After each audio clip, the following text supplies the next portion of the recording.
हाँ जी भाई, सभी को नमस्कार, सभी को राम राम, राधे राधे। चलिए पहले तो एक बार कुछ बातें हैं वेशभूषा को लेकर के, वो अपन नोट कर लेते हैं और फिर उसके बाद में अपन आगे बढ़ेंगे भैया।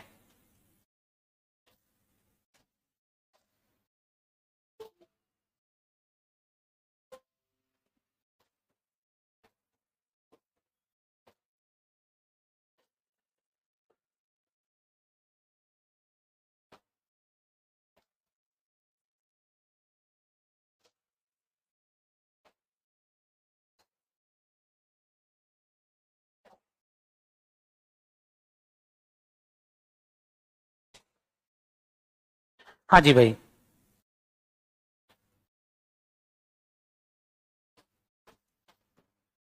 चलिए तो साहब पहले तो अपन कुछ बातें और वेशभूषा को लेकर हैं उनको पहले कंप्लीट कर लेते हैं 5-7 मिनट में, फिर एक नए चैप्टर की तरफ अपन चलेंगे। तो लिखिएगा आप लोग,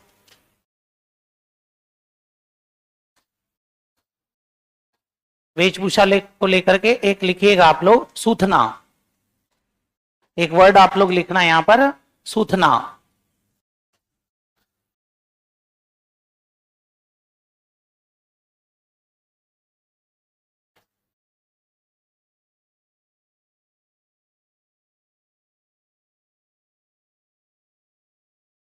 हाँ जी, चलिए तो सबसे पहले लिखो आप लोग सूथना।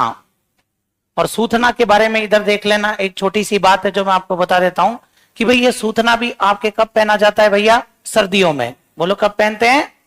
तो ये भी आपके सर्दियों में पहना जाता है, ध्यान रख लेना। और सर्दियों में ये आपके कौन पहनेंगे भैया? तो सर्दियों में छोटे बच्चों द्वारा पहने जाने वाला पजामा, मतलब सर्दियों में जो आपके छोटे बच्चे होते हैं वो आपके एक विशेष प्रकार का पजामा पहनते हैं, उसको क्या बोलते हैं भैया? तो वो सूथना कहलाता है। तो ये छोटी छोटी बातें याद रख लेना। छोटे बच्चों द्वारा पहना जाने वाला क्या हो जाएगा आपके? पजामा, मतलब कि एक तरीके से मैं लिख देता हूं पायजामा। तो वो जो आपके पायजामा है उसको आपके क्या बोलेंगे? सूथना। तो लिखो आप लोग इसके अंदर सूथना। सर्दियों में छोटे बच्चों द्वारा, सर्दियों में छोटे बच्चों द्वारा पहने जाने वाला पायजामा। नेक्स्ट लिखो खंगा। नेक्स्ट लिखना आप लोग खंगा।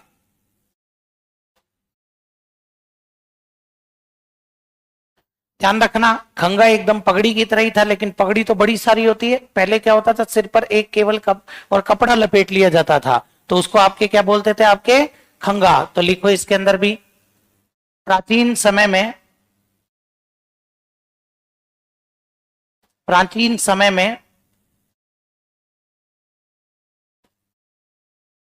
पगड़ी के रूप में, प्राचीन समय में पगड़ी के रूप में सिर पर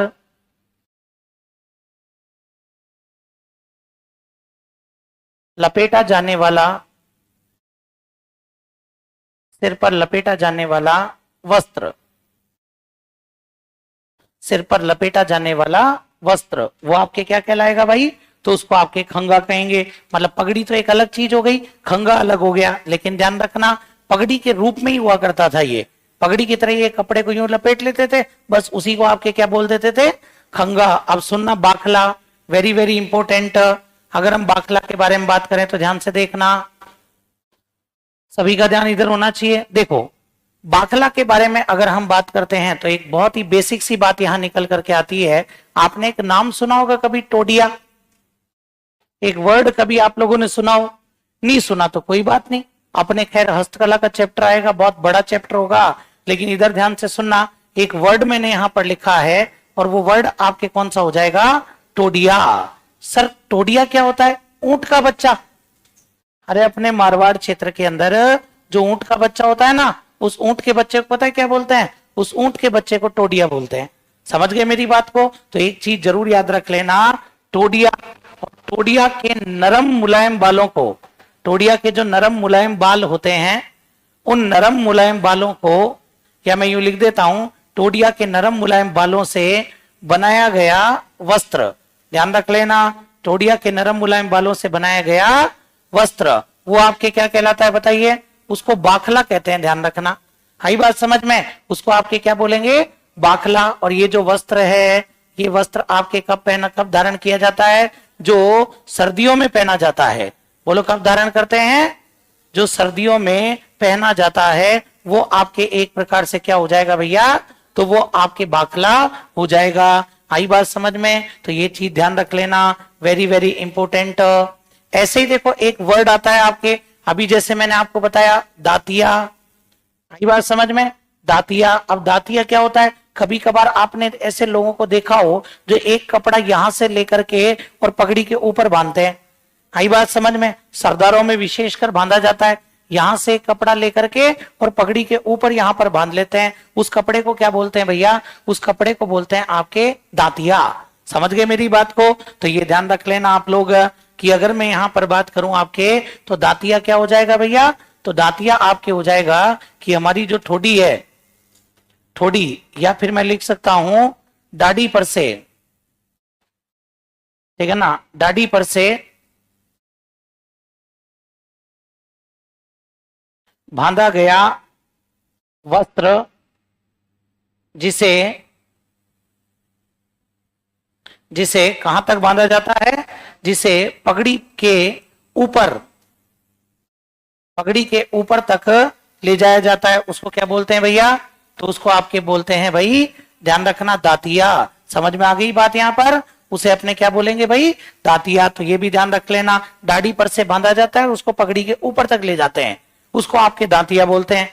ऐसे ही देखो एक और चीज समझ लेना आप लोग, अगर हम कहें कि राजस्थान की पोशाक, राजस्थान की पोशाक जिसे राष्ट्रीय पोशाक का दर्जा प्राप्त है, बता सकते हो कौन सी हो जाएगी? तो ये भी आप लोग जरूर याद रख लेना, राजस्थान की पोशाक जिसे राष्ट्रीय पोशाक का दर्जा प्राप्त है, उसको आपके क्या बोलेंगे भैया? तो वो आपके हो जाएगी भैया जोधपुरी कोट। केवल कोट है, पैंट नहीं है वैसे, ध्यान रखना, केवल और केवल किसको? तो आपके जोधपुरी कोट को। और दर्जा प्राप्त है किसका? राष्ट्रीय पोशाक का दर्जा प्राप्त है। लेकिन प्रश्न क्या बनेगा? इस जोधपुरी कोट का प्रचलन किसके काल में प्रारंभ हुआ था?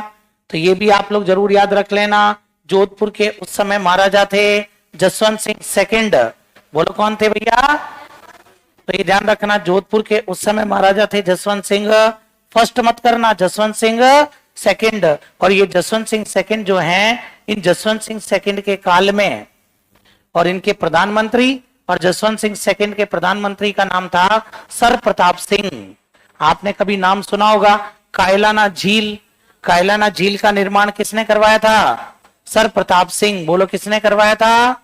सर प्रताप सिंह। तो ये जरूर याद रख लेना, सर प्रताप सिंह ने लोकप्रिय बनाया। कौन से वस्त्र को लोकप्रिय बनाया भैया?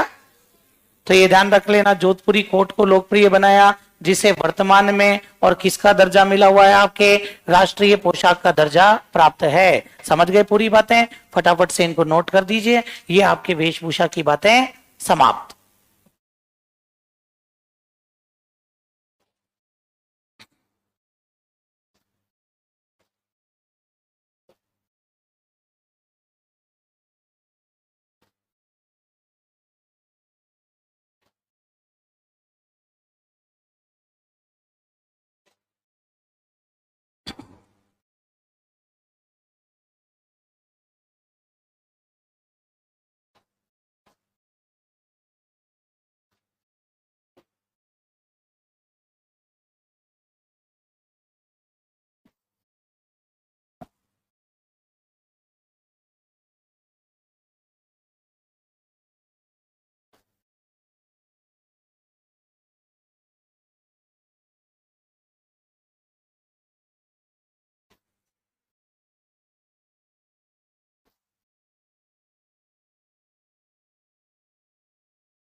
इसमें एक और लिख लेना आप लोग, उपरणी।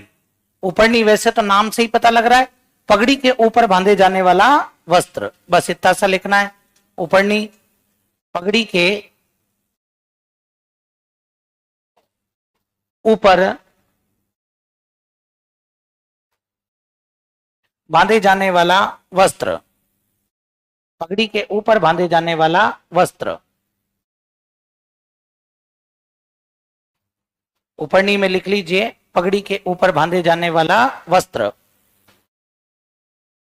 हाँ जी, एक थोड़ी सी बात यहां पर मैं आपको वैसे बता देता हूं, हालांकि ये बात हस्तकला में बताऊंगा मैं आपको, लेकिन फिर भी थोड़ा सा आप लोग याद रख लेना कि जब अपन इतिहास के बारे में पढ़ते हैं ना, तो इतिहास में एक चीज निकल करके आती है कि हमारे एक राजा थे जिनका नाम क्या था भैया, सवाई जयसिंह। बोलो क्या नाम था, सवाई जयसिंह। और ये ध्यान रख लेना, सवाई जयसिंह ने, और जो दैनिक आवश्यकताओं की चीजें थी, ये ध्यान रखना आप लोग, सवाई जयसिंह ने जो आपके दैनिक आवश्यकताओं की जो चीजें थी ना, जो नियमित रूप से काम आती हैं, ठीक है ना, तो जो दैनिक आवश्यकताओं वाली जो चीजें थी, उन आवश्यकताओं की, दैनिक आवश्यकताओं के लिए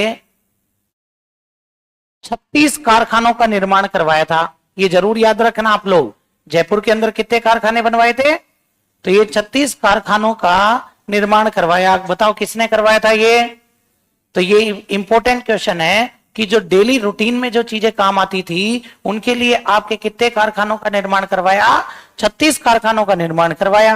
भाई पेंटिंग होनी है, डेली होनी है, कपड़ों की सिलाई होनी है, डेली होनी है, ध्यान रख लेना। तो ऐसे जो जो काम डेली होते थे, उनके लिए 36 कारखाने बनवाए, जिनके अंदर एक कारखाना आपके जैसे मुख्य मैं बता देता हूं, एक आएगा सूरत खाना। और ये सूरत खाना किससे रिलेटेड है, तो ये ध्यान रखना, ये सूरत खाना का संबंध तो किससे हो जाएगा, चित्रकला।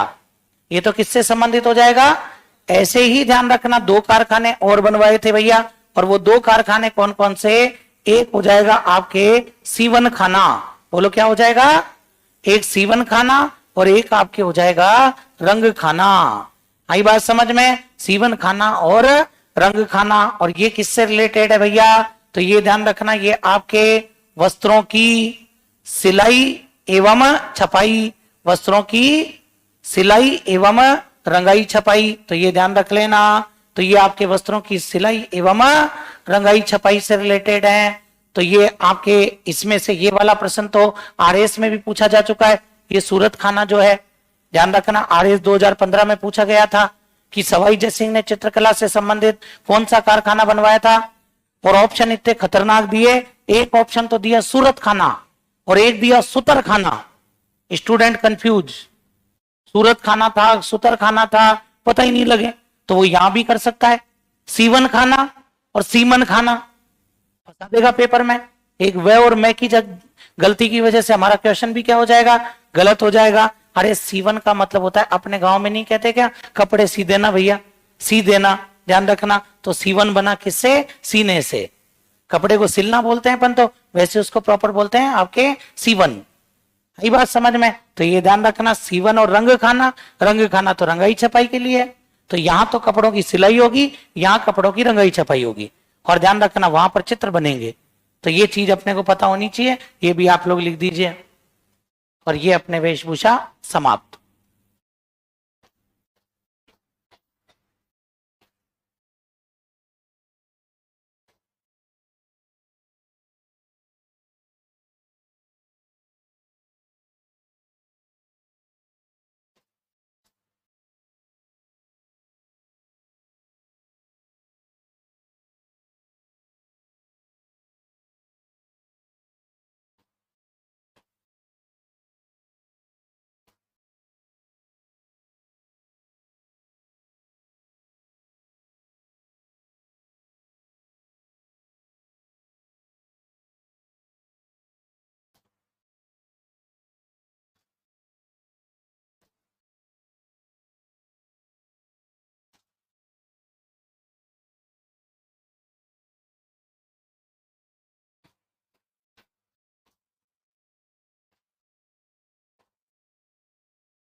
किस किस बैठा है तू।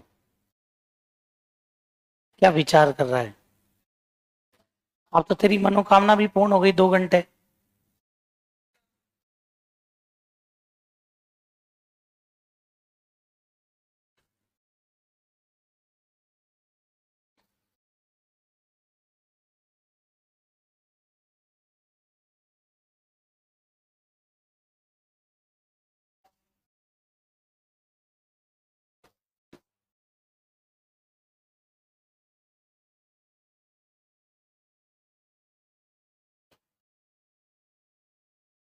चलिए साहब, इसके बाद में हेडिंग लगा दीजिए।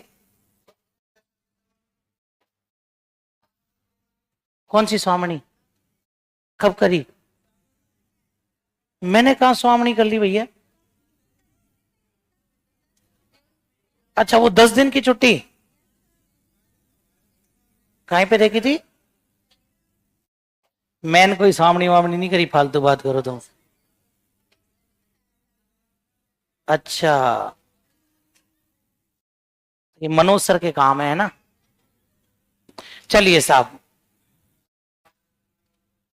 हाँ जी, चलिए साहब, तो नेक्स्ट चैप्टर अपन स्टार्ट करते हैं। हेडिंग लगा दीजिए भैया।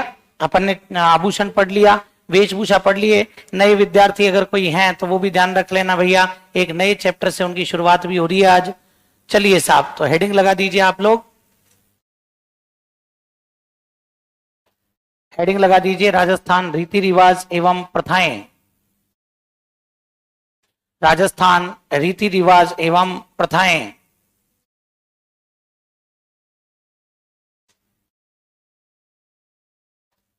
राजस्थान रीति रिवाज एवं प्रथाएं।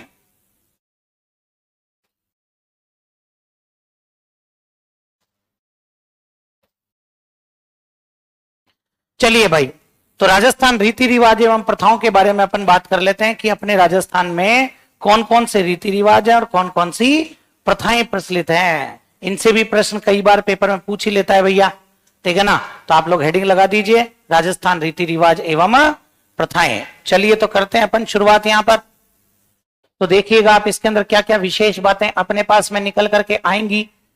देखो, 2 चीजें हैं यहां पर, अगर आप नोटिस करेंगे तो एक तो मुझे नजर आ रहा है यहां पर क्या, एक तो मुझे साफ साफ नजर आ रहा है प्रथाएं, और एक क्या है आपके रीति रिवाज। 2 चीजें निकल करके आ गई, दोनों में अंतर है। रीति रिवाज तो वो होते हैं भैया जो सामाजिक समाज के आधार पर मान्यता प्राप्त है, जिनको कानून ने भी क्या दे रखी है, मान्यता दे रखी है, भाई ये चीज आप लोग कर सकते हैं, इसमें कोई पाबंदी नहीं है। जिन्हें हम यूं भी नहीं कह सकते कि ये बुराई है, क्योंकि सरकार ने मान्यता दे रखी है, समाज ने मान्यता दे रखी है, तो मैं यूं भी नहीं कहूंगा कि ये कोई आपके क्या है, बुराई है। समझ में आई बात यहां पर? तो ये भी याद रख लेना आप लोग। जबकि प्रथाएं क्या है? प्रथाएं एक प्रकार से आपके सामाजिक बुराई है। बताओ प्रथाएं क्या हो जाएंगी आपके? तो प्रथाएं एक प्रकार से सामाजिक बुराई है, जिसे सरकार ने भी क्या कर दिया, बैन कर दिया। वो एक अलग बात है कि बैन के बाद में भी और हम लोग उनको चला रहे हैं। कुछ ऐसी चीजें जो बैन लगने के बाद भी हम उनको चला रहे हैं। चलिए, तो अब समझना, इसके अंदर लिखने से ज्यादा ध्यान रखना, रीति रिवाजों को समझना जरूरी है। आप रट नहीं पाओगे, ये मेरा चैलेंज है। रीति रिवाजों को अगर आप कोशिश भी करोगे ना, तो भी आप रीति रिवाजों को रट नहीं पाओगे। तो मेरी बात को ध्यान से सुन लेना। तो पहले हेडिंग लगा दीजिए आप लोग, मनुष्य जीवन के 16 संस्कार। हेडिंग लगा दीजिए सबसे पहले, मनुष्य जीवन के 16 संस्कार। मनुष्य जीवन के 16 संस्कार।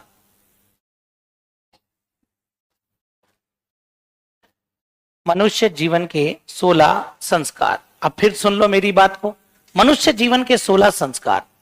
पहली बात तो ये सीक्वेंस से याद होना बहुत जरूरी है। वो कोई सा भी पूछ लेगा, 9वां उठा करके पूछ सकता है, वो आपसे 15वां पूछ सकता है, वो आपके 11वां पूछ सकता है, कोई भी संस्कार अपने से पूछ सकता है। जैसे अगर मैं जैसे बात करता हूं, सबसे पहले होता है आपके गर्भाधान। गर्भाधान के बाद में पुंसवन, अभी बताऊंगा होता क्या है।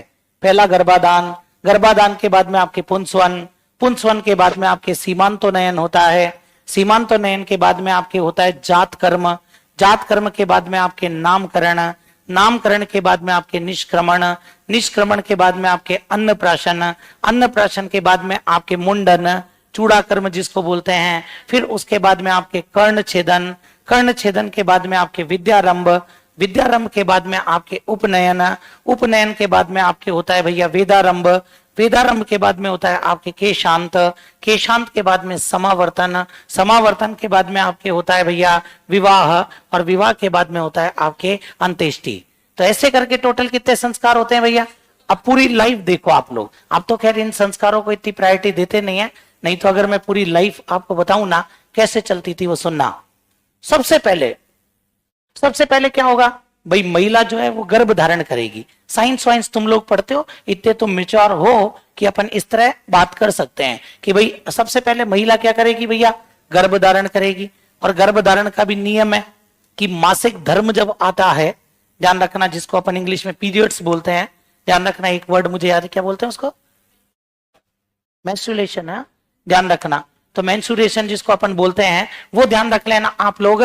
तो वो स्टार्टिंग के 3 डेज का होता है भाई। मुख्य रूप से अगर अपन बात करें तो वो 3 दिन। आप लोगों ने भी घर में देखा होगा, हमारी मम्मियां, हमारी और ताई जी या हमारे घर में भाभियां कभी भी उस समय पर घर के काम नहीं करती है, उनको रसोई में जाने नहीं दिया जाता है। ध्यान रखना, भगवान की तो पूजा करने का कहीं सवाल ही पैदा नहीं होता। हालांकि कुछ ज्ञानी लोगों ने इसके बारे में कई बातें करी है, ठीक है ना। वो कहते हैं कि कई लोग ये कहते हैं कि साहब जो मासिक धर्म में क्या महिला को हम अशुद्ध माने, बात अशुद्ध की नहीं है। ध्यान रखना, बॉडी के अंदर जो भी आपके, और मैं यूं कह सकता हूं कि एक तरीके से अपशिष्ट चीजें या ब्लड क्लोट्स हैं, वो ध्यान रखना उसके अंदर क्या होते हैं आपके बाहर निकल जाते हैं। तो वो स्थिति असहनीय होती है। वो स्थिति क्या होती है आपके असहनीय होती है। मतलब हम कहते हैं ना, पुरुष को तो कभी चोट लगने पर दर्द महसूस करना होता है, महिला के तो हर महीने उसको दर्द सहन करना। तो हमारे जो शास्त्रों ने ये चीजें बनाई थी ना, ये इसलिए नहीं बनाई थी कि भाई ये कोई अछूत वाली बात है या कोई वो है ना, ये साइंटिफिक चीज है भैया। ये 3 दिन का रेस्ट देने की बात थी कि 3 दिन महिला को उस दौरान क्या करना चाहिए, रेस्ट करना चाहिए। आई बात समझ में। जब उसमें ब्लड क्लोट्स निकलते हैं ना, तो एक चीज और निकल करके आती है, कहीं ना कहीं उससे आपके बैक्टीरिया इन्फेक्शन होना वो बन सकता है। इसीलिए महिला को रसोई में जाने नहीं दिया जाता है। इसीलिए महिला को घर के मुख्य स्थान पर जहां पानी रखा हुआ है वहां पर नहीं जाने दिया जाता है। क्यों? क्योंकि रीजन मैंने आपको बता दिया ना कि भाई वहां से सब लोग पानी पीते हैं, तो वो बैक्टीरियल इन्फेक्शन का खतरा हमेशा बना रहता है। तो ऐसी स्थिति में हम लोग क्या करते हैं, उस महिला को खुद ही पानी सर्व करते हैं। अब वो कई लोग उसको यूं जोड़ देते हैं, लो साहब ये तो कोई अछूत वाली बात हो गई साहब। भाई इसमें अछूत वाली बात नहीं है। आपको पता है जब घर में बच्चे का जन्म होता है तो घर के में बच्चे के जन्म के बाद में हम एक समय पूरे घर की सफाई करते हैं। क्यों करते हैं? क्योंकि पहले बच्चे का जन्म घर पर ही होता था, आजकल हॉस्पिटल्स में होता है। तो ये ध्यान रख रहे हैं ना कि बॉडी के अंदर जितना भी, और मैं यूं कहूंगा वेस्टेज है, भाई बच्चे का जन्म होगा तो फ्लूइड वगैरह अंदर जमा रहता है ना, वो गंदगी जो होती है वो पूरी जमा रहती है। और जब बच्चा बाहर निकलता है तो पूरा फ्लूइड भी बाहर निकल जाता है। तो वो क्या है, वो एक तरीके से तो आपके है तो गंदगी, उससे इन्फेक्शन का खतरा बना रहता है। इसलिए अपन पूरे घर की साफ सफाई करते हैं। वही रीजन है कि हम महिला को मंदिर में नहीं जाने देते, हम महिला को रसोई में नहीं जाने देते, हम हमारे परिंदे के हाथ नहीं लगाने देते। फिर भी ये कुछ कथावाचक लोग हैं ना, इसको डिफेंड करते हैं, वो उसके पीछे अलग अलग चीजें बनाते हैं। आई बात समझ में, अलग अलग चीजें उनकी निर्माण करते हैं, ठीक है, जबकि इसके पीछे साइंटिफिक लॉजिक यही है। तो 3 दिन तक तो पुरुष भी महिला से संबंध नहीं बना सकता। अब चौथे दिन से संबंध बनाना अलाउड होता है। चौथे दिन से लेकर के 16वीं रात्रि के मध्य, ध्यान रखना, महिला गर्भ धारण करती है। साइंस तो ये कहता है कि मासिक धर्म के 13वीं और 14वीं जो रात होती है ना, उसके अंदर आपके प्रेग्नेंट होने के चांस ज्यादा रहते हैं भैया। सबसे ज्यादा 13वीं और 14वीं नाइट। कभी भी जैसे तुम थोड़ा उस उम्र में आ जाओगे, तुम डॉक्टर्स से जाकर कभी सलाह लोगे ना, तो डॉक्टर्स भी ये कहेगा कि जो आपके मासिक धर्म वाला जो समय है उसकी 13वीं और 14वीं रात्रि जो होती है, 13th एंड 14th जो आपके नाइट है, उस समय अगर आप, और ध्यान रखना, एफर्ट लगाते हैं तो आपके प्रेग्नेंट होने के चांस ज्यादा होते हैं। तो वही मैं देखो वही बात कर रहा हूं, जो साइंस कह रहा है ना वही हमारे शास्त्र कह रहे हैं। ये जो कहते हैं ना कि शास्त्र क्या है, शास्त्र साइंस पर बने हैं भाई, और उसका प्रमाण यही है। शास्त्र कह रहा है कि भैया ऋतुकाल मतलब वही मासिक धर्म। अरे ऋतुकाल बोले तो मासिक धर्म की चौथी से लेकर 16वीं रात्रि के मध्य जो महिला होती है वो आपके क्या करती है, गर्भ धारण करती है। समझ गए मेरी बात को? तो पहला काम तो यही है, इसके बिना तो कुछ हो ही नहीं सकता। बच्चा जब लॉन्च ही नहीं होगा तो भैया काहे के संस्कार। तो बच्चा लॉन्च अगर होगा तो ये फर्स्ट प्रोसेस जरूरी है। आई बात समझ में? वो जमाने गए कि भगवान सूर्य ने कहा तथास्तु, और भगवान सूर्य के हाथ से रोशनी निकली और महिला गर्भवती हो गई साहब। अब वो अपने नहीं है, वो सिस्टम नहीं है भैया। आई बात समझ में? ये ध्यान रखना, बेहतर प्रयास करने ही पड़ेंगे।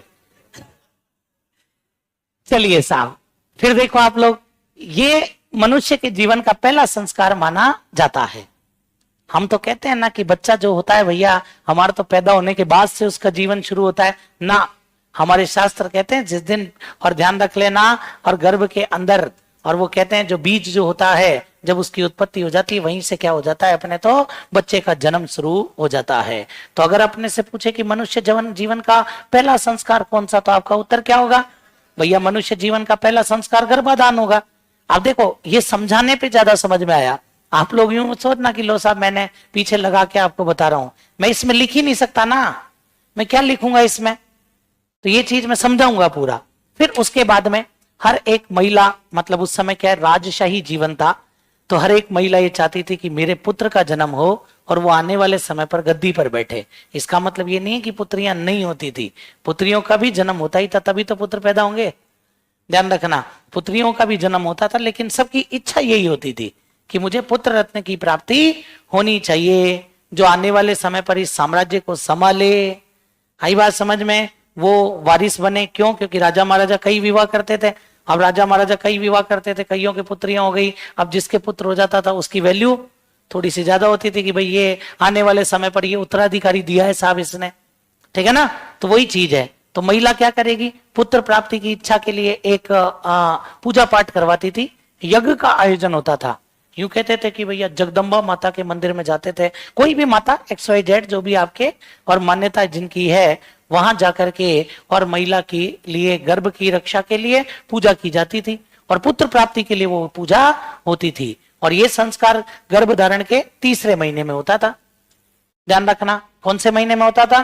फिर साइंस सुनो, साइंस क्या कहता है कि प्रेगनेंसी के स्टार्टिंग के 3 मंथ्स क्रिटिकल होते हैं। स्टार्टिंग के 3 मंथ क्रिटिकल होते हैं। डॉक्टर साहब कहते हैं कि इस दौरान महिला को कोई भारी काम नहीं करना चाहिए, किसी प्रकार की भारी वस्तु नहीं उठानी चाहिए, नहीं तो ध्यान रख लेना चांसेस ऑफ मिसकरेज वो बढ़ जाते हैं, मतलब गर्भपात के चांस बढ़ जाते हैं। तो 3 महीने तक तो भैया आप कुछ कह ही नहीं सकते, 3 महीने तक तो आपको डिसाइड ही नहीं कर सकते। ध्यान रखना, आई बात समझ में? आप सोनोग्राफी भी करवाएंगे ना तो 3 मंथ्स में कुछ निकल करके नहीं आएगा, नॉर्मल चीज रहेंगी कि हाँ ऐसा कुछ है। प्रॉपर स्ट्रक्चर बनना शुरू होगा आफ्टर 3 मंथ्स। ध्यान रखना, जो बालक का जो प्रॉपर स्ट्रक्चर बनना शुरू होता है वो तीसरे महीने से शुरू हो जाता है। तो 3 महीने बहुत क्रिटिकल होते हैं, उनमें सबसे ज्यादा सावधानी रखने की जरूरत होती है। इसीलिए जब तीसरे महीने में स्ट्रक्चर बन रहा है ना, तब संस्कार हो रहा है पुंसवन, पुत्र प्राप्ति की इच्छा के लिए। ध्यान रखना, आई बात समझ में? चलिए साहब, फिर उसके बाद में आपने पुंसवन भी करवा लिया। फिर क्या होता है? 4th month, 5th month, 6th month, इनको कहते हैं हनीमून पीरियड ऑफ प्रेगनेंसी। मतलब ये सबसे बढ़िया टाइम होता है प्रेगनेंसी का, 4था महीना, 5वां महीना, और कोई ज्यादा तनाव लेने की जरूरत नहीं है। हाँ, कोई गिरी जाए महिला वो एक अलग केस है, बाकी इसमें नॉर्मली आपको कोई खतरा नहीं है, किसी भी प्रकार से कोई खतरा नहीं है। इसमें आप आराम से अच्छा खा पी सकते हो, ठीक है ना, ये ध्यान रखना। फिर 6 मंथ के बाद में 7 मंथ, भैया ये सावधानी, इस महीने में बच्चे का जन्म प्रोबेबली नहीं होना चाहिए। ध्यान रखना, प्रोबेबली नहीं होना चाहिए। 7वां सा बच्चा बोलते हैं ना, 7वां सा बच्चा जो होता है वो भैया जीवित तो रहता है लेकिन बीमार बहुत रहता है। और फिर सबसे डेंजर पीरियड 8th मंथ, सबसे खतरनाक। इस महीने में मिसकरेज मतलब कि बच्चा और जच्चा मतलब बच्चे को जन्म देने वाली दोनों खतरे में है। ध्यान रखना, ये बहुत सबसे क्रिटिकल मंथ है। और यूं कहते हैं कि 8वां सा बच्चा जीवित भी नहीं रहता है। हालांकि साइंस आ गया रे आजकल, आजकल सब रहते हैं। अब साइंस आ गया तो इसलिए आजकल सब रहते हैं। जहां मशीन में रख देते हैं 1 महीने के लिए, 1 महीने में मशीन में रखकर बच्चे को स्ट्रांग कर देते हैं। आई बात समझ में, ये ध्यान रख लेना। लेकिन फिर भी ध्यान रखना, वो बीमारी वाले चांस रहते ही हैं। इसीलिए तो कहते हैं कि बच्चे का जन्म कौन से महीने में होना चाहिए, 9th मंथ में ही बच्चे का जन्म होना चाहिए। वो पूरे तरीके से सभी पोषक तत्व लेकर के आया है। तो ये ध्यान रखना, 8वां महीना सबसे क्रिटिकल है। इसलिए 8वें महीने में ये जो गर्भ है, इस गर्भ की सुरक्षा बहुत जरूरी है। और गर्भ की सुरक्षा के लिए एक संस्कार होता है सीमांतो नयन। बोलो कौन सा? सीमांतो नयन। नाम से ही पता लग रहा है, गर्भ की सीमा की सुरक्षा के लिए किया जाने वाला संस्कार क्या हो जाएगा।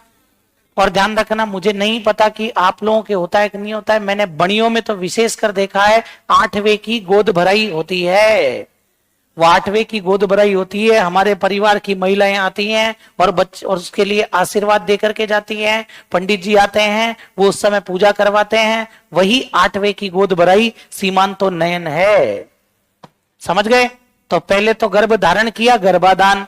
3रे महीने में पुत्र प्राप्ति की इच्छा के लिए पुंसवन। 8वें महीने में गर्भ की रक्षा के लिए सीमांतो नयन। यही बात समझ में, ध्यान रख लेना। और ये आपके बच्चे के जन्म से पहले के संस्कार थे। तो जन्म से पूर्व कितने संस्कार और जन्म के बाद 13, टोटल कितने? 16। पहला संस्कार कौन सा, दूसरा कौन सा और तीसरा कौन सा? फिर बोलो, पहला कौन सा, दूसरा कौन सा, तीसरा कौन सा? आजकल मैं कह रहा हूं ना, हमने पहले संस्कार को तो जीवित रखा है क्योंकि वो तो जरूरी है। बाकी 2 को तो हमने क्या कर दिया, आजकल खत्म सा कर दिया है। आजकल 8वें की गोद भराई नहीं होती है। आजकल की आधुनिक लुगैया, ध्यान रखना, एक प्रोग्राम आयोजित करती है, बेबी शावर। बेबी शावर है, ये क्या होता है? बेबी शावर के अंदर महिलाएं आती हैं, डोंग करती हैं। क्या करती हैं? डोंग करती हैं। बेबी शावर एक ऐसा प्रोग्राम होता है जो बच्चे के लिए थोड़ी सी एक तरीके से पार्टी, जिसमें खाना पीना, नाचना, गाना, ध्यान रखना, अलग अलग तरीके के डोंग करना। हई बात समय उस महिला को तो बिठा देंगे जिसका बच्चा है, बाकी महिलाएं कैट वॉक करेंगी। क्या करेंगी? कैट वॉक करेंगी, ध्यान रखना। और वो बिल्कुल एकदम अपने आप को प्रेग्नेंट की तरह बना करके, कि ध्यान रखना, अपने आप एक तकिया डाल लेंगी, पिलो आता है ना, पिलो, तो पेट यूं हो गया, अब वो कैट वॉक करेंगी साहब। डोंगी तो है ये, ठीक है ना? ये क्या है? ये डोंग है। इसीलिए आज आप एक चीज भी ध्यान रखना, इसीलिए आज पहली चुनौती तो यह है कि बच्चा पैदा हो, दूसरी चुनौती यह है कि स्वस्थ पैदा हो। आजकल बच्चे आडे आडे बांके टेढ़े पैदा हो रहे हैं। रियलिटी बता रहा हूं, ये हमारा टाइम कुछ और था। हमारा टाइम कुछ और था, जब हमारे और घर वालों ने, हमारी मम्मी ने, हमारे पापा ने कुछ अच्छा खाया होगा तो हम लोग स्वस्थ पैदा हुए। आज के ध्यान रखना, उस समय ना तो ये थे। आजकल की मम्मियां 9 महीने रेस्ट करेंगी और 9 महीने केवल और केवल ये मोबाइल। और डॉक्टर 10 बार कहता है रे, इसकी जो वो आपके जो क्या कहते हैं रेडिएशंस हैं, वो इतने खतरनाक होते हैं, किसी बच्चे के कान नहीं होता, किसी के एक ही नाक निकल के आ रही है, इधर वाला पोर्शन ही नहीं है, किसी के ये पैलेट ही नहीं है, किसी के ये पैलेट ही नहीं है, किसी के दिमाग खराब है, किसी के हार्ट में प्रॉब्लम है। आई बात समझ में? किसी के और 6 उंगली निकल के आ रही है, किसी के क्या, किसी के क्या, सब ये यही रीजन है कि total time laptop, total time mobile. आई बात समझ में? यही सबसे बड़ा रीजन है भैया। हम चीजों को मानते ही नहीं है। हमारे बड़े बूढ़े कह के गए हैं कि ये जो सूर्य ग्रहण, चंद्र ग्रहण होते हैं, इनको मानो। ध्यान रखना, इसका इफेक्ट भी प्रेगनेंसी पे, बच्चे पे पड़ता है। हम तो मानते ही नहीं है। अरे भाई, वो भी तो आपके रेडिएशन ही हैं। वो भी क्या है? वो भी तो रेडिएशन है। सूर्य की किरणें नहीं है क्या? चंद्रमा का प्रकाश नहीं है क्या? लेकिन हम लोग मानते ही नहीं इन चीजों को। यही बात समझ में? तो ये ध्यान रखना आप लोग। हालांकि मैं मानता हूं कि साइंस इतना आगे बढ़ गया कि एक नाक होगी तो वो 2 कर देंगे। यही बात समझ में? कोई बड़ी बड़ी बात नहीं है। यही बात समझ में? तो ये होता है, ठीक है ना? दूसरी जगह नहीं, मैंने तो हमारे परिवार में ही देखा है, ठीक है ना, कि जन्म हुआ, ये ऊपर का ये पैलेट जो होता है ना, ये यही नहीं था। तालू जिसको बोलते हैं, ये था ही नहीं। आई बात समझ में? वो तो डॉक्टरों ने मैनेज किया और उसको सेट किया, लेकिन फिर भी आप नेचुरल तो वो चीज नहीं ला सकते ना, नेचुरल चीज तो नहीं ला सकते ना। हमारे एक मित्र हैं, पढ़ाते ही हैं, उनके बच्चे का जन्म हुआ साहब, उसके जैसे हर्ट, हर्ट में अपने क्या होता है, दो पार्ट होते हैं, आलिंद और निलय, ध्यान रख लेना। आपने कामायचा में तारों की संख्या 27 बताई है, जबकि दिशा में 17 मानी गई है। वो मान सकता है, अपने 27 ही रहेगी, ध्यान रखना। सबसे ज्यादा तार वाला वाद्य यंत्र आपके कौन सा होता है? पहली बात तो सारंगी, ध्यान रखना। कामायचा में 27 तार ही होते हैं, ठीक है। 16 से वो, हाँ बिल्कुल सही बात है, वो 16 से 26-27 तक होते हैं, तो वो किसी भी जगह आ सकता है, कोई बड़ी बड़ी बात नहीं है भैया। चलिए सुनना मेरी बात को इधर। तो मैं आपको बता रहा था कि भाई आजकल ये प्रॉब्लम्स है, तो हमारे मित्र के क्या है कि आलिंद और नीले दो पार्ट होते हैं, तो एक तो था ही नहीं, एक तो, और उसके भी फिर दो दो पार्ट होते हैं, वो भी उल्टे लगे हुए थे।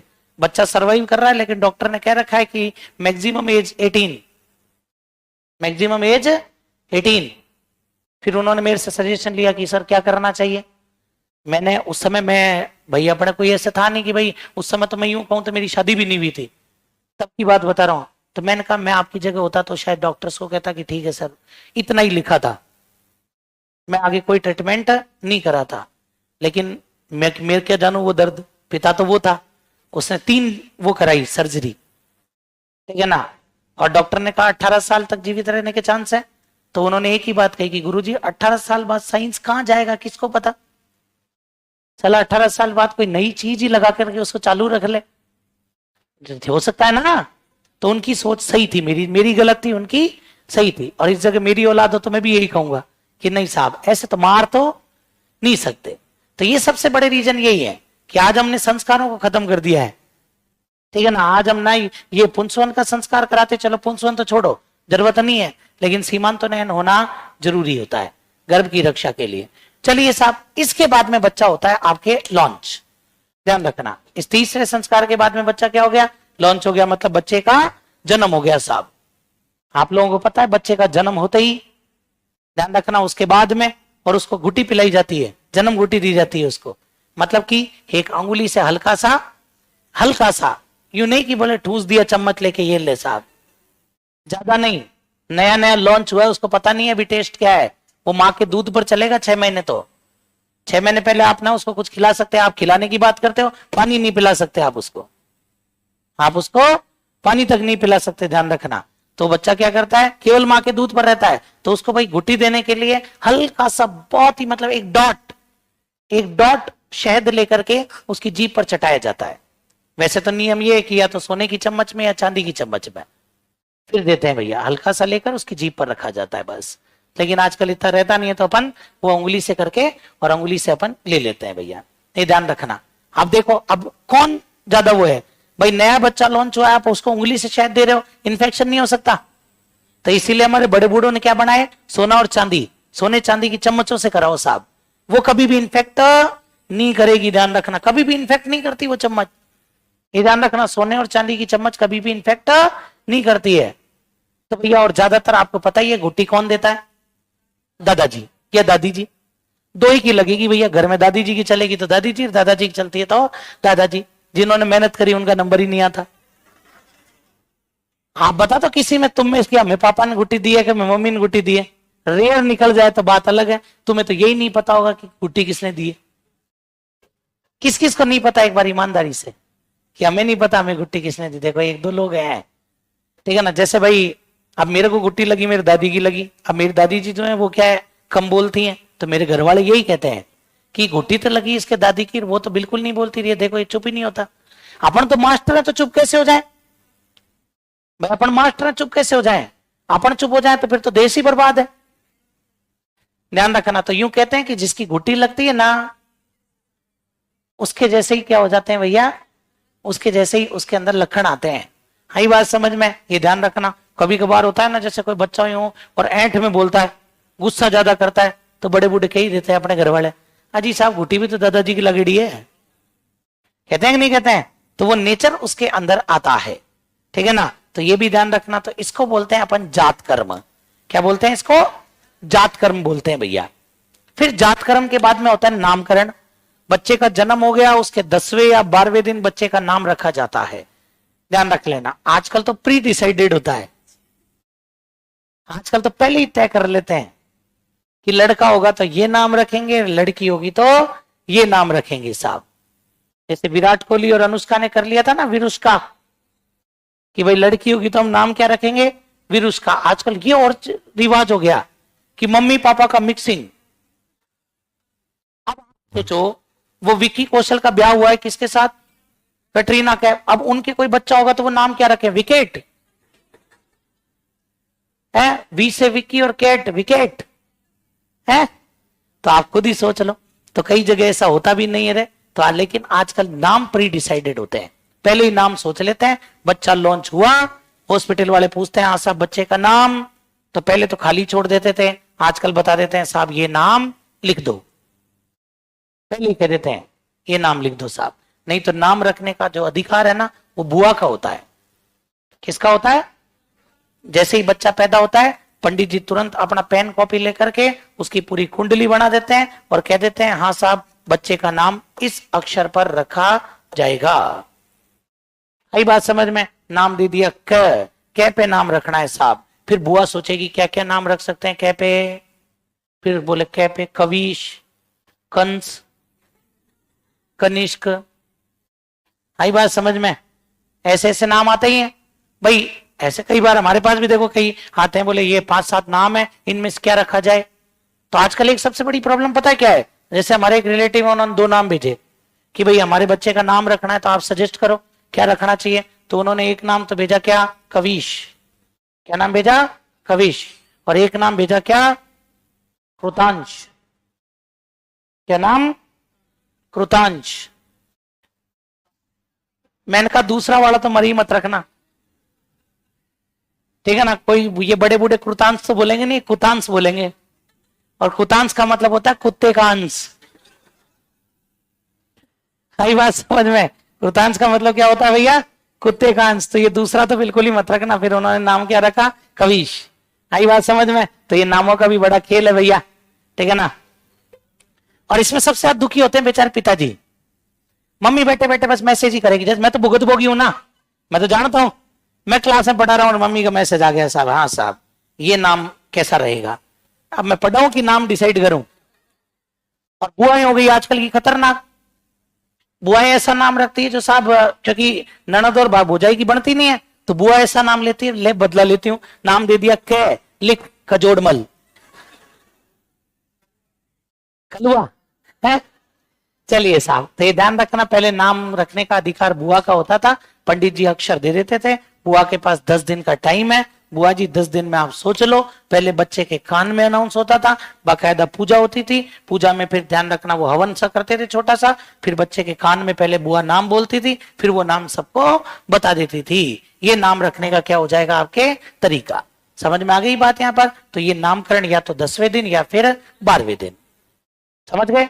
फिर उसके बाद में आपने बच्चे का नाम रख दिया, अब उसको आप घर से बाहर ले जा सकते हो। निष्क्रमण, निष्क्रमण मतलब बाहर ले जाना। आई बात समझ में, भाई नाम रख दिया ना, आप बाहर ले जाने में कोई दिक्कत नहीं है। कई लोग क्या इसको उल्टा पुल्टा कर देते हैं, निष्क्रमण फिर नामकरण। उनसे स्वाभाविक मनुष्य गलती हो ना, बोले साहब उससे पूछते हैं 5वां संस्कार, बोले निष्क्रमण, छठा नामकरण। इसको थोड़ा यूं याद रखना, पहले नाम रखो फिर बाहर ले जाओ। बाहर ले जाओ, कहीं इधर उधर चला भी जाए तो नाम तो बोल सकते हो ना। अब मान लो आपने पहले निष्क्रमण और फिर नामकरण, निष्क्रमण बाहर ले गए तो नाम क्या बोलोगे, बोले किस नाम से पुकारूं, तो पहले क्या होगा, नामक्रमण फिर निष्क्रमण। समझ में आ गई बात, ध्यान रख लेना। निष्क्रमण मतलब बालक को पहली बार घर से बाहर ले जाकर के सूर्य के दर्शन कराए जाते हैं। ये संस्कार आपके कौन से महीने में होता है भैया, ये आपके 3रे या 4थे महीने में होता है। वैसे समझ में आ गई बात यहाँ पर, जन्म के 3रे या 4थे महीने में पहली बार घर से बाहर निकाला जाता है। आजकल तो क्या डॉक्टर चेकअप करता है, रूटीन चेकअप, तो बार बार ही बुलाता रहता है। तो आजकल तो क्या करें साहब, मजबूरी है। बोले सर पहले भी ऐसे ही होता था, पहले भी तो सूर्य की रोशनी में बच्चे को ले जाते थे, नहीं ले जाओगे तो पीलिया हो जाएगा ना भाई साहब। प्रॉपर सूर्य की रोशनी में ले जाते थे, कि जहां डायरेक्ट आ रही है ना वहां नहीं, जहां पर हल्की फुल्की आपके क्या आ रही है, सूर्य की रोशनी आ रही है। हल्की फुल्की का मतलब इनडायरेक्टली, टकरा करके आ रही है, उस जगह पर आप बच्चे को लिटा सकते हो। आई बात समझ में? यूं नहीं कि लो साहब अभी, और बच्चा अभी अभी लॉन्च हुआ है मानो आज ही, और आज लॉन्च हो रहा है 25 मई से 9 तपा लग जाएगा और 8 जून तक चलेगा। भयंकर गर्मी, सूरज जो जितनी आग फेंकेगा अब की बार रिकॉर्ड तोड़ेगा, बोले ऐसा बता रहे हैं लोग। और उस दौरान तुम ले जा करके साहब बच्चे को पीलिया नहीं हो जाए, धूप में ले जाके रखो। मैं पक्का बता रहा हूं, तुम बाद में यूं सोचोगे कि ये हमारा नहीं है।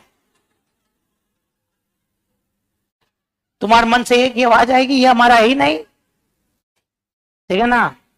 तुम्हें यूं लगेगा ये अफ्रीका वाला यहां क्या कर रहा है। तो वो तेज धूप में नहीं रखते हैं, हल्की धूप में, जिससे पीलिया से बचाया जा सके। तो ये ध्यान रखना, निष्क्रमण आपके छठा संस्कार है। उसके बाद में फिर आपके 6th मंथ आ गया। छठे महीने में ध्यान रखना, पहली बार बालक को अन्न खिलाया जाता है। ज्यादातर खीर बना करके खिलाते हैं भैया, ज्यादातर क्या बना कर खिलाते हैं? खीर बना करके खिलाते हैं। और खीर भी काहे की? ध्यान रखना, बारीक चावल की वो आती है ना, हल्की सी केवल। वैसे तो ध्यान रखना, ज्यादातर लोग तो सूजी खीर बनाते हैं। ज्यादातर लोग तो आजकल क्या बनाते हैं? सूजी की खीर बनाते हैं भैया। सूजी की भी खीर बनती है, पता है ना तुम्हें? सीखना, यूट्यूब पे सर्च करना, कभी काम आएंगे तुम्हारे जीवन में। तुमसे ज्यादा तो मेरे को ही पता है रे, है? बहु बेटियों के लक्षण सीखो, तुम पराई घर जाना है। तो ध्यान रखना, अन्नप्राशन, इससे पहले अन्न नहीं खिलाया जाता। बालक को पहली बार अन्न खिलाया जाता है, आपके ध्यान रख लेना, और वो आपके जन्म के छठे महीने में। समझ में आ गई बात? आजकल के लोग तो बहुत जोरदार फंक्शन करते हैं अन्नप्राशन में, बाकायदा पीछे अन्नप्राशन का बैनर वैनर लगा के पंडित जी मंत्र बोल रहे हैं और 56 तरह के पकवान रखे हुए हैं। हालांकि बच्चा उनमें से एक ही नहीं खाएगा, लेकिन माहौल बढ़ाने के लिए पूरी वीडियो रिकॉर्डिंग, फोटोग्राफी वगैरह वो करते हैं ना, तो बाकायदा अन्नप्राशन को भी लोग प्रॉपर तरीके से करने लग गए हैं, ठीक है ना? अन्नप्राशन के बाद में चूड़ा कर्म। चूड़ा कर्म तुम्हें नहीं पता होगा, मुंडन तो जानते हो, जड़ूला तो जानते हो। पहली बार बालक के सिर के बाल क्या किए जाते हैं? कटाए जाते हैं, उसको बोलते हैं मुंडन। और ये मुंडन या तो पहले साल में कर लो या तीसरे में, दूसरे में नहीं होता है। ज्यादातर तो कब कर लेना चाहिए? लोग तो ज्यादातर क्या कर ही पहले में ही लेते हैं, तीसरे तक पेंडिंग रखते ही नहीं है। क्योंकि यूं कहा माना जाता है कि अगर आपने मुंडन नहीं कराया तो नेगेटिव एनर्जी के चांस बढ़ जाते हैं। नेगेटिव एनर्जी जो समझते हो ना तुम लोग, ऊपरी साया, ध्यान रखना, भूत प्रेत वाला मामला, वो थोड़ा सा क्या हो जाता है, उसके चांसेस बढ़ जाते हैं भैया। अब लोग कहेंगे सर फालतू अंधविश्वास है। ठीक है, अंधविश्वास है, हाई बात समझ में। तो अपने कई जोर आ रहा है पहले साल में मुंडन कराने में। खुदा न खास्ता हमने नहीं कराया ये मान करके अंधविश्वास है, और वो अपने ही बच्चे के साथ हो जाए तो रिस्क कोई नहीं लेता भैया। हाई बात समझ में। इसीलिए पहले साल में निपटा देते हैं। अपने जो प्रमुख देवी देवता का स्थान होता है ना, जो भी इष्ट देवता है अपने, उनके वहां स्थान पर जाकर के मुंडन कर देते हैं। और कुछ लोग तो उसका जीमड़ा भी करते हैं भैया, जड़ूला उतारते हैं तो जीमड़ा भी करते हैं, कुछ नहीं करते तो नहीं भी करते भाई साहब। हाई बात समझ में। या फिर देवी देवता के जाने का समय नहीं है तो घर पे ही आप क्या कर लो, मुंडन कर लो, थोड़े से बाल आप रख लो और उन बालों को ले जाकर के फिर आप कभी भी बड़े महीने में जाकर के वहां अपने देवी देवता के चढ़ा करके आ जाओ। मोस्टली मुंडन आपके बड़े महीने में ही होता है। जैसे बड़े महीने बोले तो वैसाख में आप कर सकते हो, भादवे में कर सकते हो, माघ के महीने में आप कर सकते हो। तो ये कुछ महीने हैं जिनके अंदर बालक के बाल कटाए जाते हैं। हाई बात समझ में, ये ध्यान रख लेना। तो ये मुंडन आपके करवाया जाता है। इसके पीछे भी प्रोसेस है, वैसे तो इसके पीछे भी साइंस है। मुंडन तो हमने नाम दे दिया, मुंडन तो हमने क्या दे दिया, नाम दे दिया कि लो साहब बालक के पहले बाल हैं तो वो भगवान के चढ़ाए जाए, जिससे आगे इसके बालों की ग्रोथ अच्छी हो। रीजन तो प्रॉपर ये है। आप कभी भी एक चीज नोटिस करना, शुरुआत में बालक के बाल आप कैंची से कटवा दो मतलब नहीं है, वहां पर बालक के क्या लगना चाहिए, उस तरह लगेगा तो प्रॉपर बाल आते हैं। हाई बात समझ में। तो ये साइंस ही तो है कि आपने उस तरह से बालक के क्या कर दिए, बाल कटवा दिए, तो बस वही आपके साइंस है कि अब अच्छे बाल आएंगे। और देवता क्यों चढ़ा रहे हैं कि भाई बाल इसके क्या रहे, अच्छे रहे, क्योंकि बाल भी जीवन का महत्वपूर्ण पार्ट है भैया। जिनके नहीं है उनसे पूछो। ट्रांसप्लांट में तो अभी एक आदमी से लट गया, एक ने ट्रांसप्लांट कराए थे, मृत्यु हो गई भैया। हाई बात समझ में। ट्रांसप्लांट ही होता ना, ट्रांसप्लांट अगर सक्सेस होता तो जूही चावला है ना, अपने पति कभी के बाल लगवा चुकी होती। वीरेंद्र सहवाग ऐसे नहीं घूमता। आई बात समझ में? जो नेचर जो ईश्वर ने दिया है ना, उसके साथ आप खेल नहीं सकते भैया कभी भी, ये ध्यान रखना। समझ गए? तो ये ध्यान रखना, ये चूड़ाकर, मुंडन या जड़ूला। इसके बाद में अपने समाज के अंदर एक चीज और होती है, कान छिदवाए जाते हैं। क्या किए जाते हैं? एक बार आपके कान छिदवा, भले ही चाहे वो धीरे धीरे क्या हो जाएंगे, बंद हो जाएंगे, वो एक अलग केस है। लेकिन एक बार आपके जो जड़ूले के बाद में संस्कार होता है वो कर्ण छेदन। यूं भी माना जाता है कि कर्ण छेदन से बालक की यौन क्षमता में वृद्धि होती है, इसलिए ये कर्म किया जाता है। मैं कह रहा हूं ना, सब कुछ साइंस है। अब बोलोगे साहब यौन क्षमता का यहां से क्या लेना देना, पूरी बॉडी यहीं से जुड़ी हुई है। आई बात समझ में? भाई पैरों में दर्द होता है, यहां से कैसे सही हो जाता है? यही तो एक्यूप्रेशर है पूरा।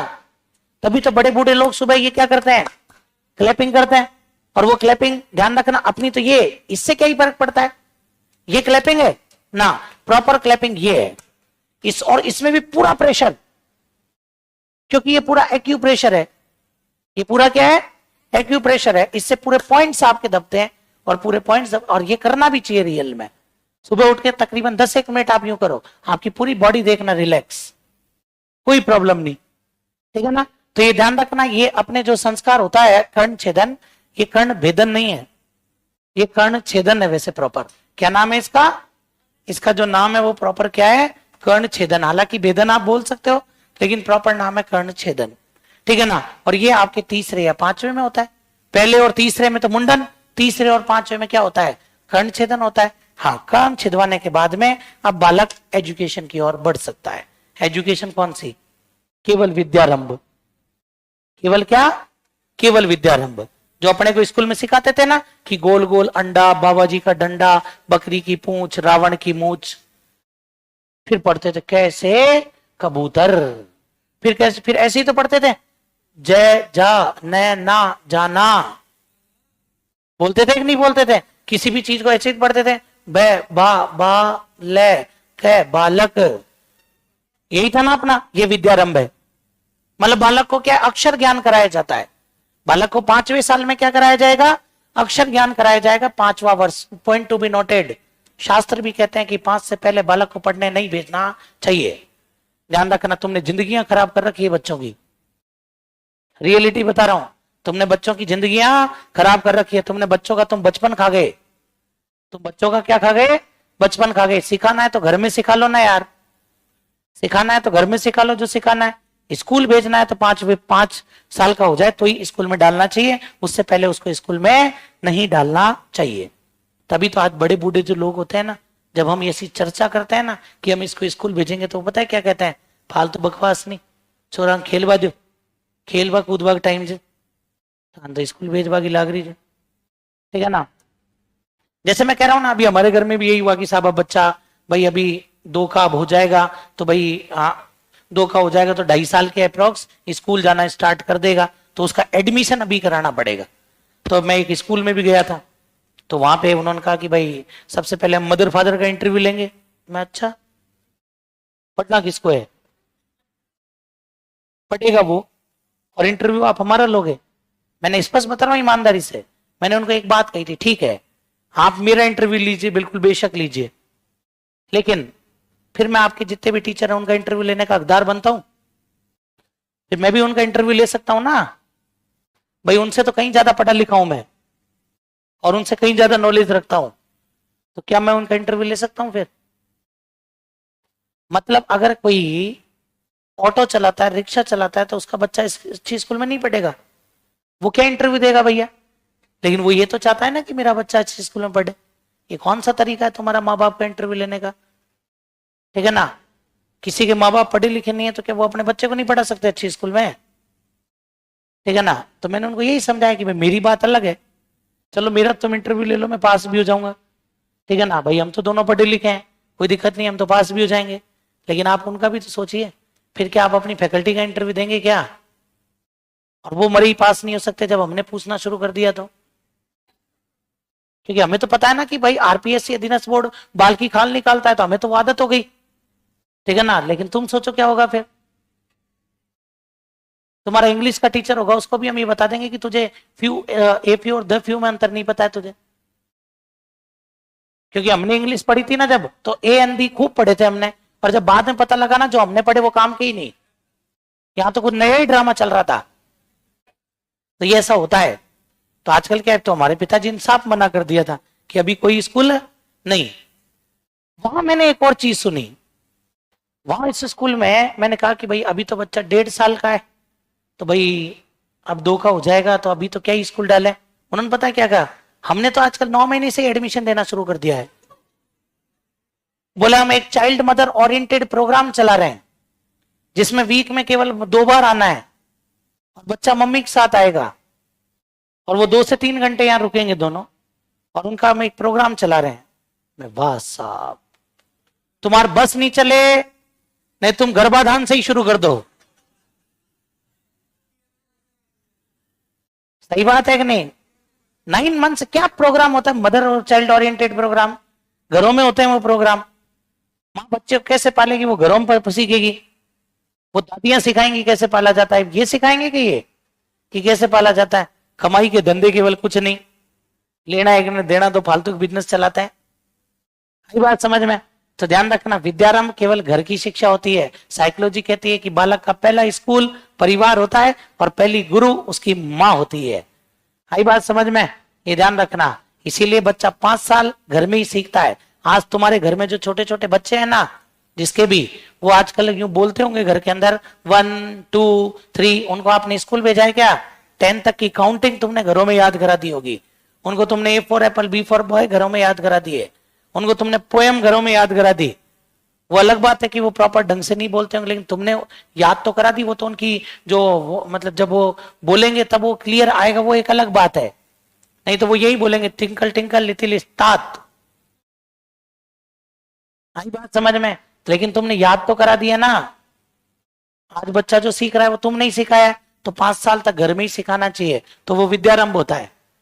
फिर उसके बाद में जब वो किताब पढ़ना सीख जाएगा, बालक को प्रॉपर अक्षर ज्ञान आ जाता है, उसके बाद में ध्यान रखना आपके संस्कार होता है उपनयन। अब वो बड़ा हो गया है भाई, 5 साल से आपने उसको क्या दे दिया था? विद्यारंभ दे दिया था। विद्यारंभ मतलब स्कूल एजुकेशन देना शुरू कर दी थी।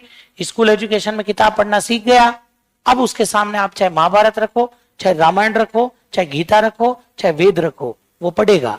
लेकिन वेद ऐसे ही नहीं पढ़े जाते हैं। वेदों को पढ़ने के लिए पहले आपको अपने आप के मन और शरीर दोनों को क्या करना पड़ेगा? शुद्ध होना पड़ेगा। व्यक्ति को मन से भी शुद्ध होना पड़ेगा और कर्म से भी, शरीर से भी क्या होना पड़ेगा? शुद्ध होना पड़ेगा, तब वेदों की शिक्षा। और उसके लिए सबसे पहले उपनयन। उपनयन का मतलब होता है समीप ले जाना। किसके समीप ले जाना? गुरु के समीप ले जाना। अब आप उसको क्या कर रहे हो? प्रॉपर स्कूल में डाल रहे हो। मतलब पहले की बात करूं, आश्रम में भगवान राम की एजुकेशन हुई थी, स्टार्टिंग में घर पे ही हुई थी, फिर बाद में विश्वामित्र ले गए थे। नहीं तो पहले तो वशिष्ठ जी ने ही पढ़ाया था ना, घर आते थे पढ़ाने के लिए, ज्ञान देके चले जाते थे। फिर साथ में कौन ले गए? विश्वामित्र। वो विश्वामित्र ले गए, वहीं से आपके क्या हो गया? उपनयन संस्कार, मतलब जनेऊ धारण करेगा बालक। जनेऊ को बोलते हैं यज्ञोपवीत, यज्ञ द्वारा पवित्र किया गया धागा। ब्राह्मण समुदाय के अंदर तो बिना जनेऊ धारण करे ब्याह नहीं होते हैं, देखा होगा ना आपने। और जनेऊ जोड़े से ही धारण की जाती है, 2 का जोड़ा बनना चाहिए। 2 भाई हैं तो दोनों एक साथ धारण कर सकते हैं, 3 है तो फिर 1 का जोड़ा, फिर किसी चाचा के लड़के को बिठाते हैं साथ में, तो जनेऊ जोड़े में ही धारण की जाती है, अकेला जनेऊ धारण नहीं करता है। लेकिन आजकल के जनेऊ धारण करना, अपनी पूरे शरीर पर नियंत्रण, व्यक्ति को अपनी 5 इंद्रियों पर नियंत्रण स्थापित करना हो गया जनेऊ धारण करने का मतलब। ध्यान रख लेना। आई बात समझ में? मन में बुरे ख्याल वगैरह कुछ नहीं आने चाहिए। जनेऊ का मतलब हो गया उसके नियम फॉलो करना, और जिसने उसके नियम फॉलो कर लिए ना, वो तो संत है। वो क्या है? वो संत है अगर नियम फॉलो कर ले तो, लेकिन होते ही नहीं है। इसीलिए आजकल के लोग जनेऊ धारण करके उसको खूंटी पे टाक देते हैं। क्यों? क्योंकि निभती नहीं है ना, इसलिए उसको क्या करते हैं? खूंटी पे टाक देंगे, या फिर उसको नाभि से ऊपर बांध लेंगे। ये रास्ते निकाले केवल। आई बात समझ में? बाकी जनेऊ धारण करने वाले पे तो कई नियम है, ठीक है ना। तो वो चीज आपके होती है उपनयन। तो वो उपनयन आपके ध्यान रख लेना कि भैया उपनयन का शाब्दिक अर्थ समीप ले जाना। किसके समीप ले जाना? गुरु के। तो 11वें वर्ष में बालक को गुरु के समीप ले जाया जाता है और बालक क्या करता है? जनेऊ धारण करता है। लो साहब, हॉस्टल जो होता है वो यही है, आश्रम जो है वो यही है। अब बालक आश्रम में रहेगा और वेदों की शिक्षा प्राप्त करेगा। तो 12वां संस्कार क्या हो गया? वेदारंभ। अब तू वेद पढ़ सकता है, वो मंत्र वगैरह वो यहीं सीखता है, ध्यान रख लेना। फिर इसके बाद में बालक के दाढ़ी मूछ भी आएगी। आएगी कि नहीं आएगी? यहां से पहले तो नहीं आती भैया। उपनयन तक 11वें साल में बच्चे की दाढ़ी मूछ आ जाती है क्या? नहीं आती। बच्चे की दाढ़ी मूछ आजकल 15-16 साल के अप्रोक्स आना शुरू हो जाती है। तो ध्यान रखना, बच्चे के पहली बार दाढ़ी मूछ आएगी तो पहली बार दाढ़ी मूछ बनवाएगा, उसको कहेंगे केशांत। क्या कहेंगे? और इसी समय गाय का दान किया जाता है, इसलिए गोदान। केशांत पहली बार दाढ़ी मूछ बनवाना क्या कहलाएगा? और वो आश्रम में रहते हुए ही करता है। और ये ध्यान रखना, उसके बाद में उसकी लगभग एजुकेशन उसकी 5-10 साल चलती है और 5-10 साल बाद उसकी एजुकेशन क्या हो जाती है? कंप्लीट हो जाती है। एजुकेशन कंप्लीट हो गई तो समावर्तन, जिसको दीक्षांत भी बोलते हैं। क्या बोलते हैं उसको? दीक्षांत। अरे दीक्षांत, कई अच्छे कॉलेज जो होते हैं वो डिग्रियां बांटते हैं और उसके लिए एक प्रोग्राम करते हैं, दीक्षांत। इंग्लिश में क्या बोलते हैं उसको? कॉन्वोकेशन। हाँ, क्या बोलते हैं उसको? कॉन्वोकेशन बोलते हैं। सुना होगा ना कॉन्वोकेशन, दीक्षांत। अच्छी यूनिवर्सिटी में नहीं पता तो फिर सुनना। अपने क्या होता है कि जैसे ये डिग्री दे दी तो ये तो आपकी क्या रहेगी? हाथ में यू रोल और एक रिबन बंधा रहता है इसके ऊपर और एक कैप होती है, काला सा कोट। और कैप को क्या करते हैं? होता है कि नहीं? देखा होगा ना कभी ऐसा। तो ये बड़ी बड़ी यूनिवर्सिटियां करती हैं जो ढोंग करना जानती हैं, ध्यान रख लेना। अपने जैसे तो डिग्री नहीं लाते। तुम में से भी कई ऐसे बैठे हैं जो डिग्री नहीं लेके आए आज तक। बताओ देखे, बीएड की डिग्री किसने, कौन कौन नहीं लाया? मैं भी। अच्छा, ग्रेजुएशन की डिग्री कौन कौन नहीं लाया? मैं भी नहीं लाया। मैं तो आज तक एक ही नहीं लाया कोई सी, न ग्रेजुएशन लाया, न पोस्ट ग्रेजुएशन लाया, न मैं आपके पीएचडी लाया, न मैं आपके, और आज तक बीएड लेकर आया। कोई डिग्री अपन आज तक ही नहीं लाए। जरूरत ही नहीं पड़ रही ना। पता कब लाएंगे? कब लाई जाती है? जिस दिन सिलेक्शन हो जाता है ना, डॉक्यूमेंट वेरिफिकेशन, अब भोगेंगे साहब। अब वो उधर भग रहा है, उधर भग रहा है, उधर डिग्री लियाना नहीं लाए हो तो समझ गए, बात का भरोसा नहीं है। जो डिग्री नहीं लेके आए वो कम से कम डिग्रियां लियाना भैया। समावर्तन या दीक्षांत बोलते हैं, ठीक है? मतलब एजुकेशन कंप्लीट। बेटा अब तू घर जा सकता है, अब तू गृहस्थ जीवन में प्रवेश कर सकता है। मतलब कि अब तू अपना घर बसा सकता है, मतलब कि अब तू क्या कर सकता है? ये 14 संस्कार के बाद में विवाह करने की परमिशन है और विवाह के बाद में अंत्येष्टि। शास्त्र खुद कह रहे हैं कि विवाह के पहले 14 संस्कार हैं और विवाह के बाद तेरी जिंदगी में कुछ नहीं बचा। विवाह के बाद तेरे जीवन में एक ही चीज बची है और वो क्या है?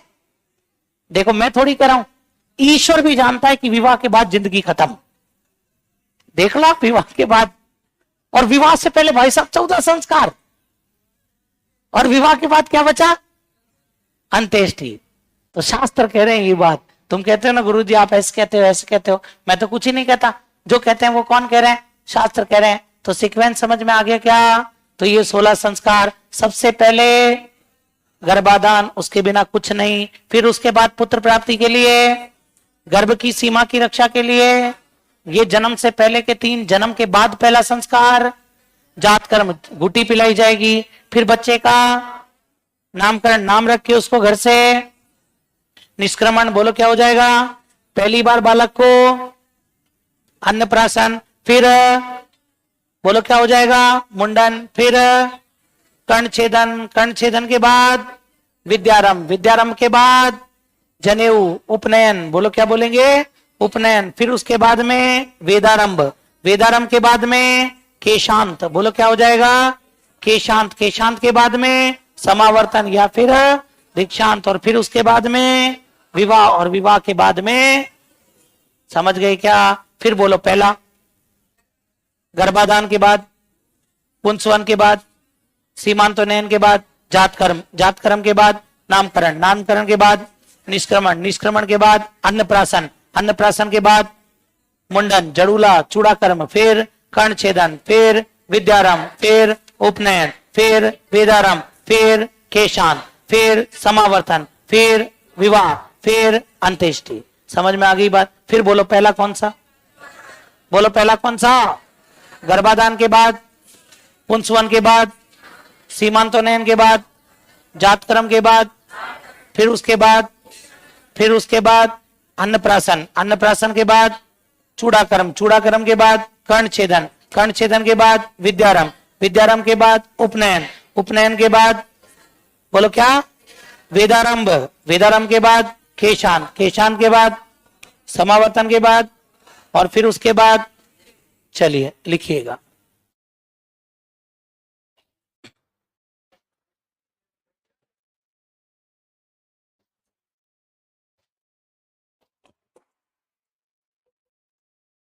बातें मत करो, फटाफट से लिखो रे।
लिख लिए क्या?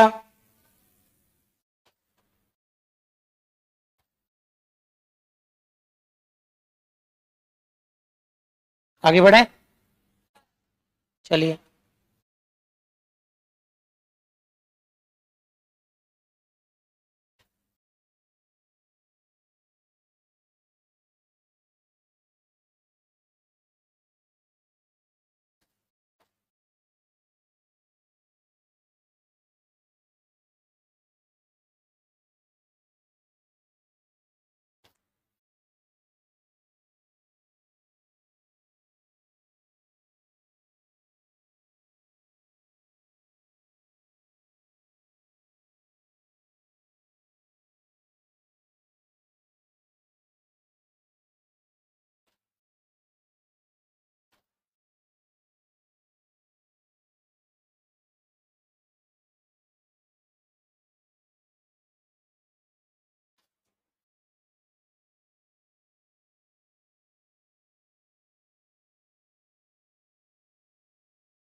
लिख लिए क्या? चलिए आगे के संस्कार लिखिएगा।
लिख लिए?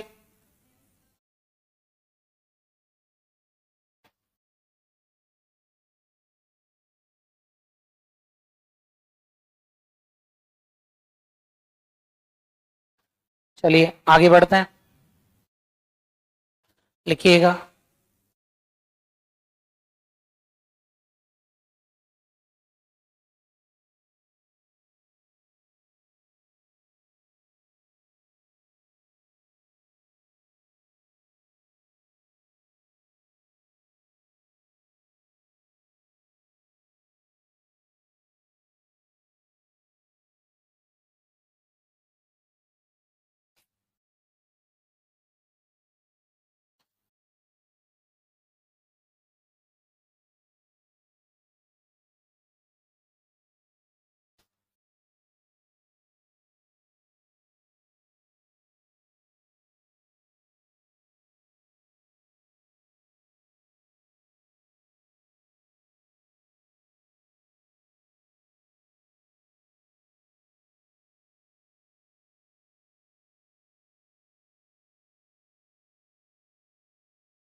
हाँ जी, लिख लिया। चलिए, तो ये तो अपने हो गए 16 संस्कार। 16 संस्कार के बाद में हेडिंग लगा दीजिए जन्म से संबंधित रीति रिवाज। अब रीति रिवाजों पर आ जाते हैं। जन्म, जन्म के बाद में विवाह, और विवाह के बाद में क्या आ जाएगा आपके मृत्यु। तीनों से संबंधित अपन रीति रिवाज यहां पर देखेंगे भाई। तो हेडिंग लगा दीजिए आप लोग,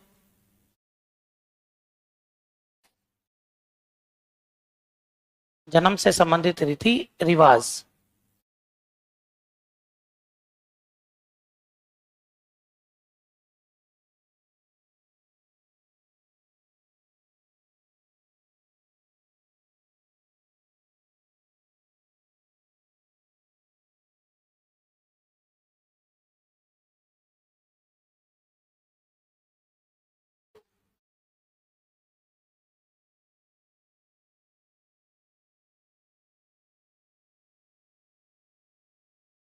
हाँ जी भाई, तो यहां पर अपन हेडिंग लगा देते हैं जन्म से संबंधित रीति रिवाज। तो सबसे पहले आप लोग हेडिंग लगा दीजिए जन्म से संबंधित रीति रिवाज। अभी मैंने आपको एक चीज बताई थी, आप लोगों ने ध्यान दिया हो तो, मैंने आप लोगों को एक चीज बताई थी जिसका नाम है आपके क्या, मैंने आपको कहा था 8वें की गोद भराई। बोलो क्या हो जाएगा आपके 8वें की गोद भराई। ध्यान से सुन लेना अच्छे से कि अभी अपन ने जो बात की थी वो की थी किसके बारे में, 8वें की गोद भराई। एक मिनट,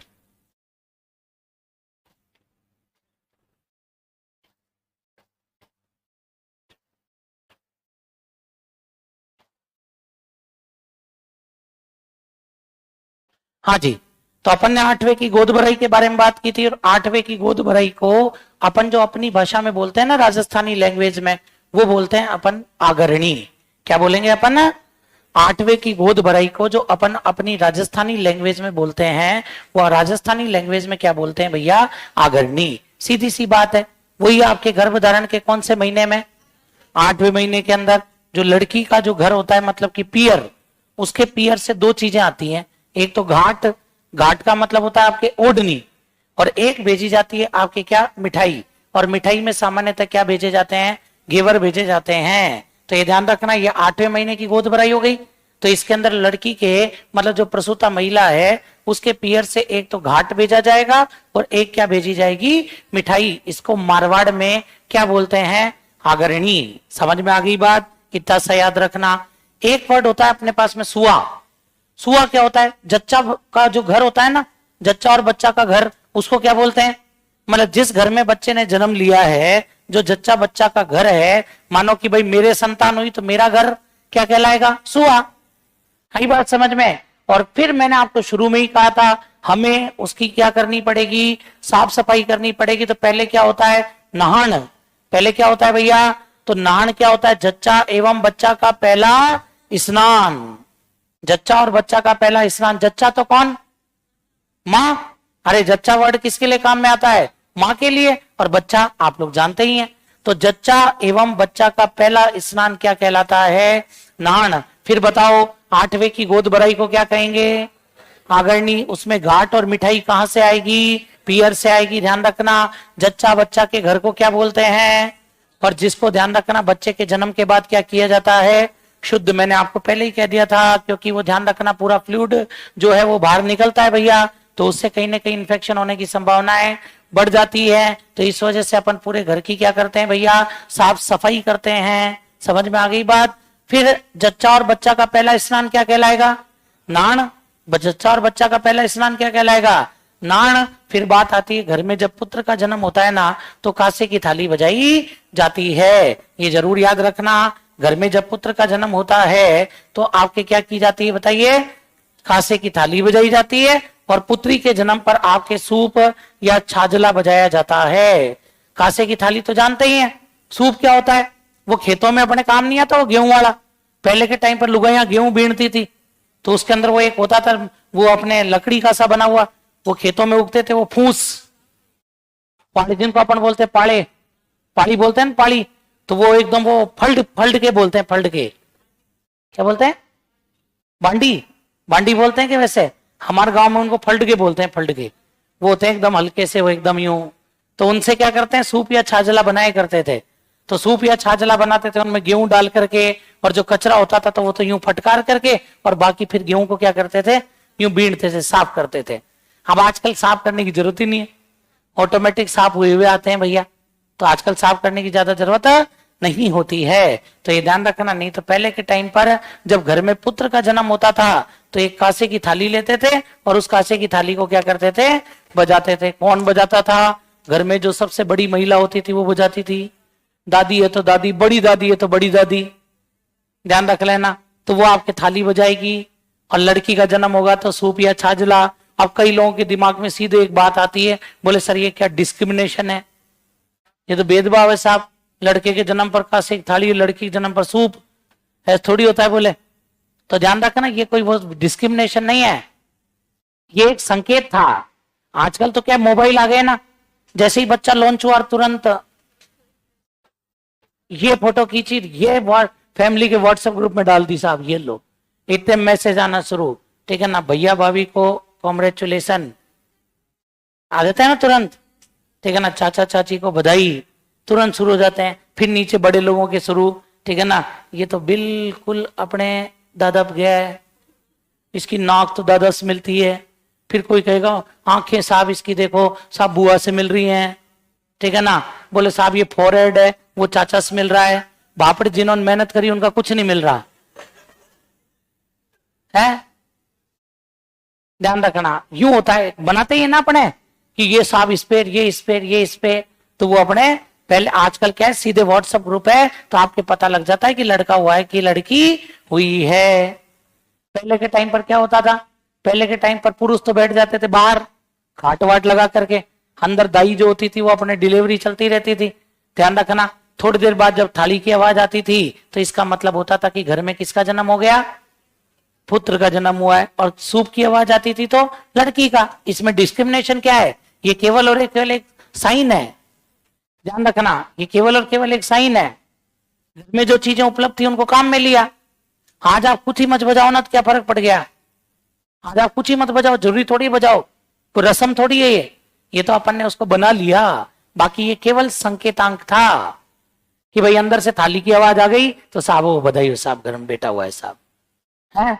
तुरंत कहते थे भाई हमारे तो साहब दादी जी दादाजी बोले साहब माँ के तो कान हो गए, बोले साहब लड्डू गोपाल आ गए हमारे तो, है। ध्यान रखना। और जैसे ही लड़की का जन्म होता था सूप की आवाज आ जाती थी, ओ साहब घर में लक्ष्मी पैदा हुई है साहब। शुरू में तो यही डिसाइड करते हैं कि भैया लड्डू गोपाल हुआ, बाद में पता लगता है कि तो रावण था, कंस था, है। तो ये ध्यान रखना, ये होता ही है भैया। तो भैया घर में पुत्र के जन्म पर तो कांसे की थाली बजाई जाती है और पुत्री के जन्म पर सूप या छाजला। इसको आप यूं की यूं नोट कर लीजिए भैया फटाफट से। बाकी बातें करेंगे फिर अपन कल। हाँ क्या कह रहे हो तू, ए तू लिख ले अब चुपचाप।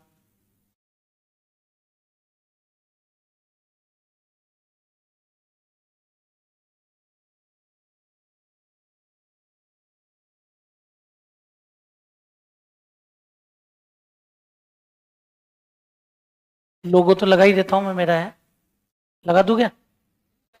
तुम कहो तो लगा दूं, नहीं तो रहने दो, पक्की बात। चलो साहब।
चलो तो एक छोटी सी बात यहां पर निकल करके आ गई, तो बता दो, देखिए किसका कौन उत्तर दे सकता है।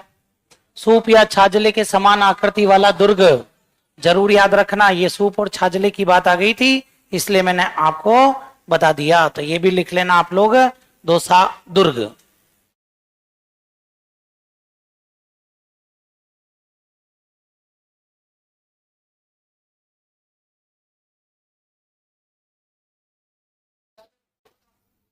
हाँ जी, हाँ मूल होता है ना, मूल नक्षत्रों में होता है बच्चा, मूल नक्षत्र होते हैं, उनमें बच्चा पैदा रहता होता है। तो यूं कहते हैं कि बच्चे का स्वभाव क्रोधी रहता है, और वो ऐसा कहा जाता है कि वो अपने पिता के लिए भारी रहता है बच्चा।